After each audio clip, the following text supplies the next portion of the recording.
Maraming salamat po sa pagsagot ninyo ng lahat ng gastos ni Rambo sa ospital. Kayo po pala lahat ng nagbayad nun. Walang problema yon. Lagi ako nandito para tumulong. Alam kong nag-aalangan kayo dahil papasok si Rambo sa politika, pero huwag kayong matakot. Nandito ako sa likod ninyo. Hindi ko kayo pababayaan. Gagawin ko ang lahat para maprotektahan si Rambo. Salamat. Ay.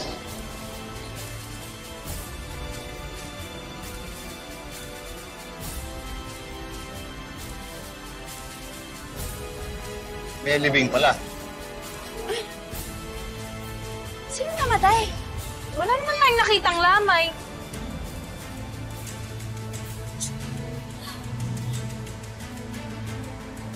Ano?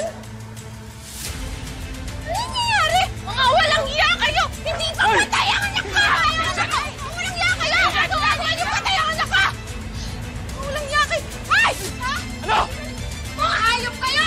Buhay ang anak ko! Buhay na buhay! Pinapatay niyo na! Kakapal na mukha ninyo! Buhay pa si Kuya! Sino nagpupunta sa inyo? Mga hayop kayo! Hindi maganda tong biro ninyo, ha?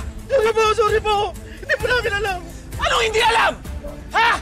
Napagutusan lang po kami! Sino nag-utos sa inyo? Sabihin mo, sino?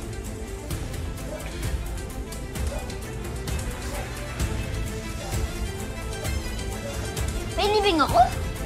Oo, kuya. At sigurado kami yung kabilang kampo ang may gawa nun, si Cap Jerry. Eh, malakas naman loob ni Cap kasi tauhan siya ni Gob. Ang alam ng lahat, patay ka na talaga. Eh, kung mag-live ka kaya, kuya, para makita nila na buhay ka naman. Hindi.